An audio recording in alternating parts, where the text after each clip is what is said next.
안녕하세요. 책을 만나는 공간 하이북토리입니다. 제가 소개해드릴 두 번째 책은 한빛비즈에서 출판된 강영식 저자의 저는 심리학이 처음인데요 라는 책입니다. 우리가 보편적으로 온라인에서 많이 접할 수 있는 심리 테스트 같은 경우도 나 자신에 대해 알고 싶고 내가 어떤 사람으로 분류되는지 확인하고 싶어서 자꾸만 해보게 되죠. 나는 어떤 사람인지 알아가는 것 자체가 흥미롭게 느껴지기 때문인데요. 사람의 마음을 연구하는 매력적인 학문인 심리학. 이 책의 저자는 자칫 어려워 보이는 심리학 이야기를 현실에 적용할 수 있는 내용으로 이해하기 쉽게 설명해 놓았습니다. 먼저 목차를 한번 보겠습니다. 챕터들이 다채롭게 분류되어 있습니다. 개념에 대한 설명, 현상에 대한 이해, 실생활에 대한 응용 등 다양한 접근 방식으로 심리학 이야기를 풀어나가고 있는데요. 이 중에서 발달 심리학의 애착과 기질, 그리고 환경, 성격 심리학의 내향성과 외향성, 오해와 진실, 이렇게 두 개의 챕터들을 살펴보겠습니다. 심리학, 나를 이해하다. 나의 역사, 그것이 나다. 발달 심리학. 발달 심리학은 사람의 마음과 행동이 어떻게 발달하는지를 연구하는 분야입니다.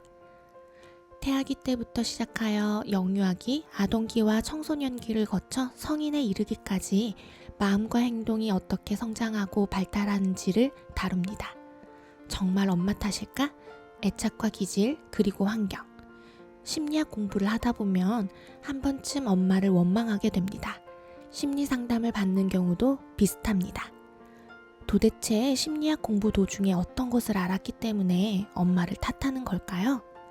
여러 가지가 있겠지만 그 중 하나가 발달 심리학에서 중요하게 다루는 애착입니다. 일반적인 의미에서 애착이란 몹시 사랑하거나 끌려서 떨어지지 않는 마음을 의미합니다. 애착의 대상은 사람뿐 아니라 물건이나 일, 삶이 될 수도 있죠. 하지만 심리학에서의 애착은 이런 의미와 사뭇 다릅니다. 생후 1, 2년 이내에 자신을 돌보는 양육자와 형성하는 상호적이고 감정적인 유대 관계를 의미합니다. 생애 초기에 애착이 형성되는 것은 아기가 무력하기 때문입니다. 아기에게 양육자는 생명 유지 장치와도 같습니다. 아기가 먹는 것과 자는 것, 입는 것이나 변을 보는 것 등 어느 하나도 양육자의 도움 없이는 불가능하니까요. 양육자가 스스로는 아무것도 할 수 없는 아기를 전적으로 보살피는 이 과정은 아기의 이후 삶에 적지 않은 영향을 미친다는 것이 심리학자들의 일관된 연구 결과입니다. 어린 시절 양육자와 안정되게 애착을 형성하면 또래와의 관계도 좋고 리더십도 뛰어나며 학업 성적도 좋은 것으로 나타났습니다. 그리고 문제 상황에 직면해서도 덜 불안해할 뿐만 아니라 문제를 해결하는 능력도 뛰어난 것으로 나타났습니다. 이를 안정애착이라고 합니다. 아기가 안정애착인 경우 자기 자신이나 이 세상에 대해 긍정적이며 신뢰감과 안정감을 느끼기에 낯선 환경에서도 위축되지 않습니다. 그야말로 양육자가 줄 수 있는 최고의 선물이 아닐까 싶을 정도죠. 그렇다면 어떻게 해야 안정애착을 형성할 수 있을까요? 심리학자들은 양육자의 반응에 주목했습니다. 안정애착을 형성한 아기들의 양육자는 아기들의 신호에 민감하고 일관되게 그리고 안정적으로 반응해준다는 사실을 확인했죠. 이런 경험으로 아기는 양육자가 자신의 필요를 언제든 채워줄 것이라는 믿음과 자신이 그런 대우를 받을 만한 꽤 괜찮은 존재라는 믿음을 갖게 됩니다. 이와 더불어 아기가 울거나 보챌 때에도 인내심을 갖고 달래고 평소 애정과 사랑으로 안아주는 것도 중요합니다. 정서적으로 안정감을 느끼게 하기 때문이죠. 반면 불안정 애착을 형성한 아기들의 양육자는 아기들에게 예민하게 반응하지 못하는 경우가 많았습니다. 아기가 배가 고파 칭얼거리거나 기저귀가 축축해서 울어도 늦게 반응했습니다. 아기의 감정을 달래주지 못하기도 하며 잘 안아주지 않는 경우도 많았습니다. 자, 이쯤 되면 심리학 공부를 하면 왜 엄마 탓을 하게 되는지 눈치챘겠죠? 보통의 경우 엄마가 양육자입니다. 자신의 안 좋은 성격, 부족한 리더십, 나쁜 학업 성적, 낮은 자존감과 원만하지 않은 대인관계의 원인을 어린 시절 엄마의 양육 방식에서 찾기 때문입니다. 다시 말해 엄마가 날 이렇게 키웠다라고 엄마에게 따지고 든다는 이야기죠. 하지만 최근에는 양육자 못지않게 아기도 중요한 역할을 한다는 주장이 힘을 얻고 있습니다. 양육자가 아기에게 절대적인 영향력을 행사하며 마치 양육자에 의해 모든 것이 결정된다는 식의 논리를 완전히 뒤엎은 것이죠. 심리학자들에 따르면 아기들의 기질에 따라서 양육자의 태도와 반응이 달라질 수 있다고 합니다. 기질이란 무엇일까요? 어떤 아기는 잘 웃고 쾌활하지만 어떤 아기는 잘 울고 보챕니다. 또 어떤 아기는 외부 자극에 대해 반응과 행동이 느리지만 어떤 아기는 예민하게 반응합니다. 이런 차이가 나타나는 것은 기질이 다르기 때문입니다. 미국 심리학자 토마스와 그의 동료들은 1950년대부터 시작한 뉴욕 종단 연구를 통해 아기들의 기질을 크게 세 유형으로 구분했습니다. 전체의 40%를 차지하는 순한 영아는 행복하게 잠을 자고 일어나며 장난감을 가지고 혼자서도 잘 놀고 쉽게 당황하지 않습니다. 또한 낯가림이 적고 새로운 생활 습관에 잘 적응하는 편이죠. 반면 전체의 10%를 차지하는 까다로운 영아는 쉽게 울고 보채며 낯가림이 심하고 좌절 상황에서 강한 반응을 보이기 때문에 낯선 상황에 적응할 시간이 필요합니다. 전체의 15%를 차지하는 반응이 느린 영아는 수동적이며 새로운 환경에 대해 움츠러들지만 기회가 주어진다면 조금씩 흥미를 갖게 되었다고 합니다. 나머지 35% 정도의 영아는 세 유형으로 구분하기 어려웠다고 하는군요. 기질은 이처럼 아기의 정서와 운동, 외부 자극에 대한 주의 집중과 반응, 그리고 자기 조절과 연관이 있기 때문에 엄마의 양육 태도와 애착 형성에 영향을 미칩니다. 생각해보세요. 출산 자체만으로도 엄마에게는 큰 스트레스가 되는데 아기가 밤새도록 울고 보채고 낮에도 계속 칭얼거린다면 어떤 엄마라도 아기를 일관되고 안정감 있게 돌보기는 힘들겠죠. 하지만 아기가 밤에 잘 자고 낮에도 기분이 좋아 엄마를 향해 자주 웃는다면 보다 수월하게 아기를 돌볼 수 있고 안정애착을 형성하기도 더 쉬울 것입니다. 기질에 대해서 잘 몰랐을 때에는 아기를 양육자와의 관계에서 수동적인 존재로 보았습니다. 결국 아기의 애착이나 성격, 인지 발달 등 모든 것이 양육자의 책임이라고 생각했습니다. 그러나 이제는 아기도 기질을 통해 양육자에게 적지 않은 영향을 미치고 있다는 사실을 알게 되었습니다. 이제 심리학 공부를 하는 사람들은 엄마에게 나 왜 이렇게 키웠어? 라고 따지기 전에 엄마, 나 키우기 수월했어? 까다로웠어? 라고 질문을 해야겠네요. 아기의 기질처럼 애착 형성에 영향을 미치는 요인들을 더 살펴볼까요? 먼저 산모의 심리 상태도 중요합니다. 산모의 85%는 산후의 우울감을 느끼며 10%에서 20% 정도는 우울감이 심해져서 산후 우울증을 경험한다고 합니다. 또한 임신과 출산을 기점으로 갑상선 호르몬에 이상이 생겨 신체와 감정 조절에 어려움을 겪기도 합니다. 갑상선 호르몬의 기능이 저하되면 몸이 금세 지치며 우울감을 느끼고 반대로 기능이 항진되면 심장이 빠르게 뛰는 등 신체 반응이 지나치게 활발해져서 불안을 느끼기도 합니다. 이런 상황에서 산모가 양육에 온전히 집중하기란 어려운 일이죠. 부부관계를 비롯해 양육자들을 둘러싼 환경 역시 중요합니다. 한 생명의 출산은 부부와 부부를 둘러싼 모든 가족에게 큰 변화이자 도전입니다. 부부가 서로를 이해하지 못하고 다툼이나 갈등이 잦으면 산모에게 부정적인 영향을 미칩니다. 행여나 시댁이나 처가와의 갈등까지 더해진다면 질 좋은 애착은 더 쉽지 않은 일입니다. 산모가 아기에게 세심하고 일관되게 반응하기 위해서는 심리적 안정감이 절대적으로 중요하기 때문입니다. 하나의 생명이 탄생해서 평생의 기초를 닦는 일인 애착은 단지 엄마만 노력하고 애쓴다고 될 문제는 아닙니다. 아기들은 막무가내로 자신의 필요를 채워달라고 요구하죠. 밤낮은 물론 엄마의 건강이나 기분 상태를 가리지 않으며 가릴 수도 없으니까요. 이렇다 보니 엄마가 안정애착을 위해 필요한 일관되고 안정된 반응을 보이기란 결코 쉬운 일이 아닙니다. 주변의 도움이 절대적으로 필요하고 중요합니다.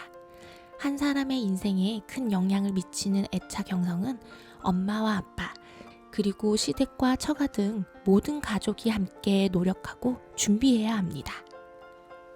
내 성격은 도대체 왜 이럴까? 성격 심리학. 과학을 지향하는 학문들은 평균에 관심을 가집니다. 여러 현상의 차이점보다는 공통점을 중심으로 이론을 펼쳐나가죠. 과학을 지향하는 심리학도 그렇습니다. 사람들의 개인차보다는 공통점에 주목하는 경향이 있죠. 하지만 성격 심리학자들은 사람을 제대로 알기 위해서는 개인차를 빼놓을 수 없다고 주장합니다. 성격이란 무엇일까요? 성격의 어원이 되는 페르소나라는 단어는 연극에서 사용하는 가면을 의미합니다. 연극에서는 왕의 가면을 쓰면 왕처럼, 노예의 가면을 쓰면 노예처럼 행동하고 생각하고 느껴야 하죠. 이처럼 성격이란 대인관계나 일상생활 전반에서 생각과 행동, 정서에 영향을 미치는 개인의 특성이라고 정의할 수 있습니다. 플러스 지식, 내향성과 외향성, 오해와 진실. 사람들이 자신의 성격을 묘사할 때 가장 많이 사용하는 표현 중 하나가 바로 내향성과 외향성입니다. 그리고 내향적인지 외향적인지에 따라 자신의 행동을 설명하곤 하죠. 저는 내향적이라 사람 만나는 것을 꺼려요. 책상에 앉아있는 일은 딱 질색이에요. 외향적이니까 그렇겠죠? 이처럼 우리는 외향적인 사람은 사교적이고 활발하며 내향적인 사람은 비사교적이고 차분하다고 생각합니다. 이런 단순한 이분법적인 구분 때문에 내향적인 사람은 사회생활을 하기가 어렵고, 따라서 요즘처럼 인간관계가 중요한 세상에서는 성공하지 못할 것이라고 생각하는 사람도 많습니다. 소개팅이나 면접에서조차 이런 외향성과 내향성 구분법을 적용합니다. 그러나 이상의 이야기는 외향성과 내향성을 잘못 이해한 것입니다. 내향성과 외향성이란 무엇일까요? 처음으로 사람의 성격을 외향성과 내향성으로 구분한 사람은 분석 심리학의 창시자 카를 융입니다. 융은 자신의 저서 심리학적 유형에서 사람의 유형을 언급하고 있습니다. 그 중에서 가장 대표적인 것이 바로 내향성과 외향성입니다. 융은 어떤 면에서 두 유형을 구분했을까요? 융은 사람의 판단과 행동에게 자신이 중요한지 타인이 중요한지에 따라 구분했습니다. 일례로 어떤 음식이 맛있다고 할 때 그렇게 말하는 것은 주변 사람들도 맛있다고 말하기 때문이라면 외향적인 사람이라고 할 수 있습니다. 자신의 판단보다는 주변 사람들이나 외부의 기준에 따랐기 때문이죠. 그러나 아무리 주변에서 맛있다고 해도 자신의 주관이 뚜렷해서 맛이 없다고 말할 수 있다면 내향적인 사람이라고 할 수 있습니다. 외향적인 사람은 객관적인 사실이나 자신이 얻은 정보에 대해 주로 이야기하는 반면, 내향적인 사람은 자신의 느낌과 생각에 예민한 편입니다. 다른 말로 표현하자면 심리적 에너지가 외부를 향해 있을 때 외향적이라고 하고, 내부를 향해 있을 때 내향적이라고 합니다. 여전히 외향성과 내향성의 구분이 모호하다고 느껴지나요? 자신이 외향적인 사람인지 내향적인 사람인지 갑자기 헷갈리나요? 이를 확실히 할 수 있는 간단한 실험이 있습니다. 레몬즙 몇 방울이면 됩니다. 아이젠크라는 영국의 심리학자는 사람들의 혀에 레몬즙 몇 방울을 떨어뜨린 후 생성되는 침의 양을 조사했습니다.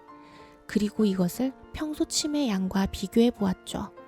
그랬더니 놀라운 결과가 나타났습니다. 성격 검사에서 내향적인 사람들은 외향적인 사람들보다 더 많은 침을 생성했습니다.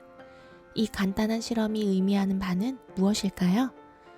내향적인 사람들이 더 예민하다는 사실입니다. 이런 특성 때문에 내향적인 사람들은 환경이 바뀌는 것을 별로 좋아하지 않습니다. 새로운 환경이 자신의 내면을 복잡하게 만들기 때문이죠. 반면 외향적인 사람들은 관심이 외부로 향해 있기 때문에 단조로운 것을 잘 견디지 못합니다.